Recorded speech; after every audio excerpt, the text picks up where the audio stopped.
अब जो first question है, जैसे किसी भी क्वेश्चन को जब हम हमारे सामने पेपर जब पड़ेगा तो निश्चित रूप से थोड़ी बहुत एनेक्जाइटी होंगी। हो सकता है कि वो ओरिएंटेशन आप जान के नहीं गए हैं, पढ़ के नहीं गए हैं। आपने उस टॉपिक को पढ़ा है लेकिन वो ओरिएंटेशन नहीं पढ़ा है जिस ओरिएंटेशन से क्वेश्चन पूछा गया है। ठीक है, तो घबरा जाएंगे फिर, अरे ये तो गया गया नहीं वो। ठीक है, आप उसको ध्यान से उसको, तो चूंकि जस्ट एक एक इन्वर्टेड कॉमा टाइप का थोड़े से अपर फ्रीक्वेंसी पे वो क्वेश्चन पूछा हुआ है, और आप भी थोड़े अपर फ्रीक्वेंसी पे अभी है। जो जो ईसीजी के रिपोर्ट के अनुसार, उस समय ईसीजी का रिपोर्ट, अगर ईसीजी का टेस्ट किया जाए तो लाइफ लाइन क्या होगा, और बहुत ज़्यादा वाइब्रेशन होगा। तो उस वाइब्रेशन को क्या करने की जरूरत है, थोड़े कूल कर लेने की जरूरत। कोई बात नहीं, जैसा आया है देखते हैं, रिप्लाई करते हैं। हमारे पास जो बेस्ट ऑफ नॉलेज है उस नॉलेज को यूज करते हैं। ठीक है, मैंने पढ़ा तो है ही। अब क्वेश्चन को फिर उसके बाद एक आध 2 मिनट का अपना योगा योगा किया, सांस को नियंत्रित किया, कंसंट्रेट हुआ तो अपने आप चीजें दिमाग से निकलनी है। और उसका सबसे अच्छा तरीका होता है कूल होने का, कि क्वेश्चन को पहले इन टोटलिटी कभी मत लीजिए। इन टोटलिटी पूरा जो स्टेटमेंट को एक साथ कभी मत लीजिए। ठीक है, उस क्वेश्चन का मान लीजिए 3 पार्ट है, 4 पार्ट है, तो उस पार्ट को पहले आइडेंटिफाई करिए, और उस पार्ट को आइडेंटिफाई करके तब जब जैसे ही उसको ब्रेक करेंगे, ठीक है, फर्स्ट इंप्रेशन में तो ये होगा कि क्वेश्चन का कोर क्या है, what question is actually asking. तो फर्स्ट इसका कोर आइडेंटिफाई करेंगे, किस किस संदर्भ से रिलेटेड है ये। तो उससे आपको कोर जब पता चल जाएगा, अच्छा ये कोर तो मैं जानता हूं, to bring equality in society. Equality तो जैसे ही देखा कोर का, उसके बाद जब स्टेटमेंट पे जब जा रहे हैं तो इसको ब्रेक करिए, क्या क्या पूछा हुआ है। ऐसे नहीं होता है, टीवी के एंकर जो होते हैं वो पूछते हैं एक साथ कई सारे क्वेश्चन पूछ देते हैं मंत्री से, तो जो मिनिस्टर उठते हैं और फिर क्या करते हैं, भाई आपके क्वेश्चन में first part, second part, third part, आपने ये चीज पूछा है, और एक एक करके उसका रिप्लाई देते हैं। तो अभी ब्यूरोक्रेट के रूप में है और आपसे हमने क्वेश्चन पूछा हुआ है। ठीक है, आप पॉलिटिका, मैं मानता हूं कि पॉलिटिका आप एक्सपर्ट हैं, आपसे हमने एक स्टेटमेंट पूछा है, अब इसमें क्या कितने पार्ट हैं आप उसका रिप्लाई करिए।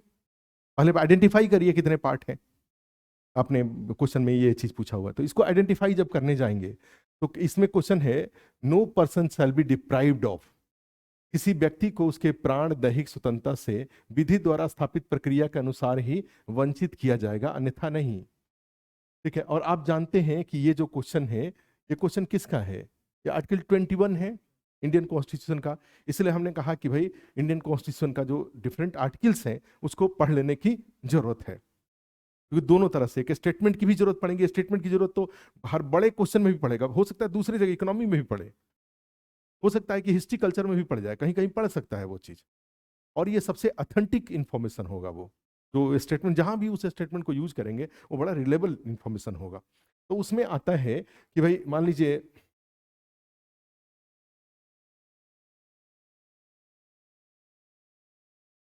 इसमें, तो इसमें लिखा हुआ है कि प्राण एवं दैहिक स्वतंत्रता, एक पार्ट है ये। ठीक है, life and personal liberty. Question में क्या हुआ, फर्स्ट पार्ट ये हुआ लाइफ पर्सनल लिबर्टी। दूसरा क्वेश्चन है विधि द्वारा स्थापित प्रक्रिया, according to procedure established by law. ठीक है, और person shall be deprived, life and liberty and procedure established by law. ठीक है, और उसमें होता है कि वंचित किया जाना, डिप्राइव्ड है एक पार्ट इसमें और है, मतलब ये वंचित किया जाना। तो एक तो यहां पे ये जो क्वेश्चन है उसके 3 पार्ट हैं, life, personal liberty. Life and personal liberty को एक मान लेते हैं, विधि प्रोसीजर एस्टेब्लिश बाय लॉ, और दूसरा होता है वंचित किया जाना। ठीक है, डिप्राइव्ड ऑफ। तो इसी 3 पार्ट का रिप्लाई आपको करना है, और इस 3 पार्ट का जब रिप्लाई करने जाएंगे तो एक इंट्रोडक्शन बनेगा इसका। और हमेशा एक बात ध्यान रखिए, बीपीएससी के आंसर में, यूपीएससी में 250 वर्ड 150 वर्ड का होता है, उसमें इंट्रोडक्शन नहीं बनता है। इंट्रोडक्शन और कंक्लूजन ये 2 ऐसे पार्ट हैं किसी भी आंसर का कि जो इंट्रोडक्शन होता है वो अपने आप में एक आंसर होता है, वो answer of entire question in brief होता है वो। माने इंट्रोडक्शन को आप कैसे डिफाइन कर सकते हैं भाई? इंट्रोडक्शन कैसे डिफाइन होगा भाई? Entire, it's a complete answer in brief. ठीक है, आप अपना परिचय दें, तो परिचय दें तो उसमें आप क्या करते हैं, क्या नहीं शामिल करते हैं? सब कुछ तो शामिल करते हैं ना आप, अपना नाम से लेकर के, एजुकेशन से लेकर के, what are you doing right now, सब कुछ इंक्लूड करते हैं। तो इस क्वेश्चन का भी जो इंट्रोडक्शन बनेगा, इसमें जितनी बातें पूछी गई हैं वो सारी बातों का एक समरी होगा, वो रिप्लाई होगा। और इंट्रोडक्शन इतना कॉम्पैक्ट होता है, इतना कॉम्पैक्ट होता है कि जब मान लो हम आंसर लिख रहे हैं और हमने पेज पलट दिया, एक सेक्शन का हमने रिप्लाई किया और भूल गया, तो अब दूसरा नेक्स्ट क्या रिप्लाई करना है, हम इंट्रोडक्शन में जाते हैं। जैसे एसे वगैरह जो होता था, इसी तरह से होता है कि future of India in 21st century, imagine the future of India in 20, ठीक है, व्हाट आर द योर, ठीक है, assumption about future of India in 21st century. अब इसको जब रिप्लाई इंट्रोडक्शन में 21st सेंचुरी का कंप्लीट जो आपका जो एजम्पशन है वो तो सारा इंट्रोडक्शन में आ जाएगा ना, और उसके बाद उसमें से एक एक को निकाल करके आप एक्सप्लेन करेंगे। तो 150 वर्ड और 250 वर्ड में इंट्रोडक्शन नहीं लिखा जाता है, उसमें सीधा जो क्वेश्चन पूछा गया है उसका रिप्लाई वहां फेंक दिया जाता है। लेकिन चूंकि बीपीएससी में अराउंड 400 वर्ड लिखना होता है, तो 400 वर्ड कम नहीं होता, 400 वर्ड काफी। तो इसमें क्या करना होगा, एक ब्रीफ में इंट्रोडक्शन आता है और उस ब्रीफ में एक आएगा। अब इस क्वेश्चन का अगर इंट्रोडक्शन की बात करें, तो अगर आपने इस स्टेटमेंट का जो बेस आर्टिकल है अगर वो नहीं लिखा, इसका मतलब इस टॉपिक को अटेम्प्ट मत करिए, इस क्वेश्चन को। वो एक फैक्ट नहीं लिखना, बाकी सब बातें लिखेंगे और वो एक फैक्ट नहीं लिखेंगे, तो वही हुआ कि पूरा बॉडी आपने बना दिया, सिर ही नहीं बनाया। इसका ओरिजिन आर्टिकल 21 है, ठीक है, according to article 21 of Indian constitution. ठीक है, ये statement according to this statement is included in Indian Constitution in Article 21। ठीक है, और एक यहां पे सेकंड पार्ट आता है कि constitution provides the life, liberty and procedure establish by law, और ये जो तीनों बातें दी गई हैं उसको उसमें मेंशन कर दिया। Supreme court in the interpretation of this article added various guidelines for effective implementation of the goal of this article। सर्वोच्च न्यायालय के द्वारा अपने अनेक निर्णयों में इस अनुच्छेद की भावना को लागू करने के लिए, ठीक है, अनेक दिशा निर्देश दिए गए हैं जिनको कि वर्तमान में लागू किया जा रहा है। क्लियर है? इंट्रोडक्शन हुआ ये, जिसको वर्तमान में लागू किया जाए, that is the introduction. Article 21 भी आ गया, स्टेटमेंट तीनों आ गया, सुप्रीम कोर्ट का रेफरेंस भी आ गया, ठीक है, ये कंप्लीट हो गया। अब उसके बाद पैरा चेंज होता है, और आप जानते हैं, इन जनरल नॉलेज के लिए बता रहा हूं, ये एक ऐसा आर्टिकल है जिसका सुप्रीम कोर्ट ने, दो आर्टिकल हैं, एक आर्टिकल 356 है जिसका सबसे ज्यादा मिसयूज हुआ, और ये एक ऐसा आर्टिकल है जिसका सबसे ज्यादा यूज हुआ। One misuse done by government of India, and second use done by supreme court. ये आर्टिकल एक ऐसा आर्टिकल है जिसको कि सुप्रीम कोर्ट ने सबसे ज्यादा उसको एक्सपेंड किया है through their guidelines and directions and judgment. ठीक है, और आज के डेट में ये फंडामेंटल राइट था, ये ऑलमोस्ट डायरेक्टिव प्रिंसिपल के नेचर का हो गया है।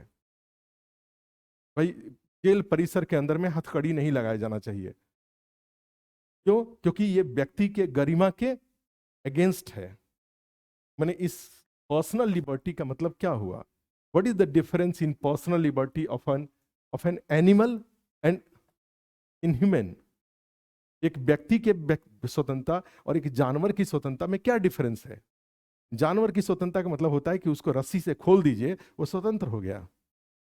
लेकिन आदमी की स्वतंत्रता का मतलब वो रस्सी से खोलने वाला नहीं है, उसका क्या है?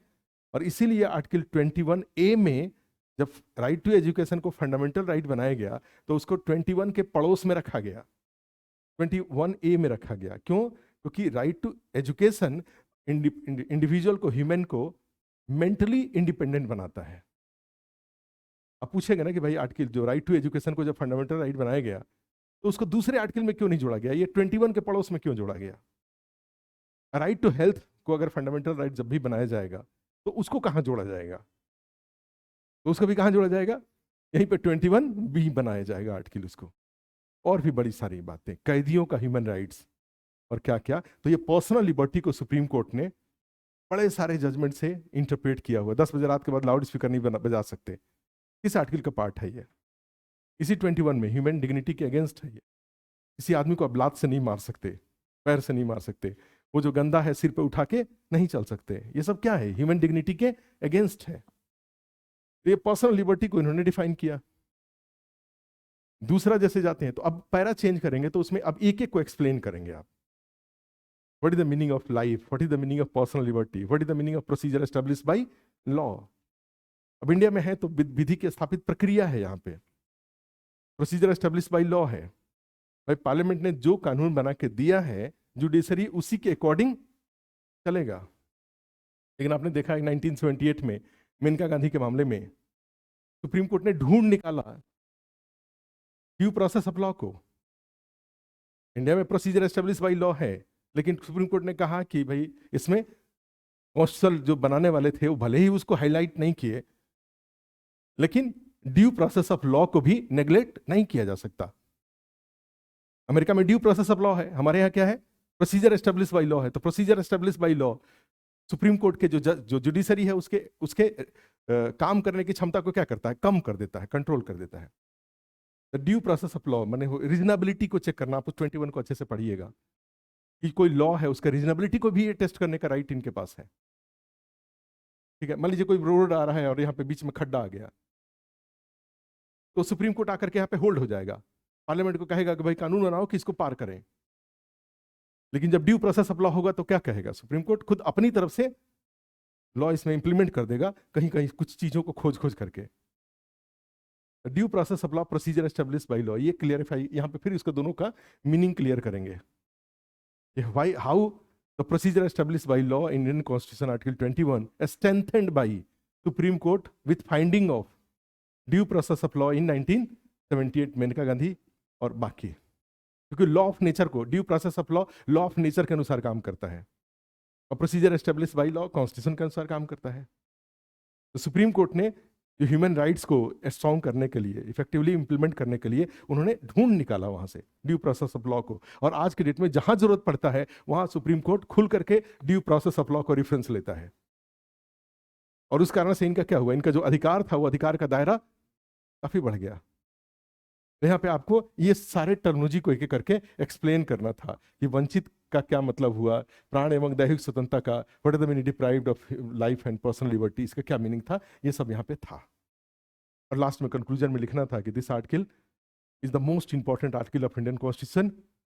इट सुप्रीम कोर्ट ठीक है strengthened this article to protect human rights in India. Way forward में जब लिखेंगे तो सर्वोच्च न्यायालय के भारतीय संविधान का एक अति महत्वपूर्ण अनुच्छेद है।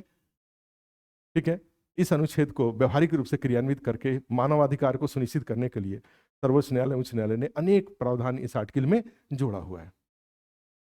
और यह एक ऐसा अनुच्छेद है जिसका दायरा मूल संविधान में की तुलना में आज अत्यंत व्यापक हो चुका है।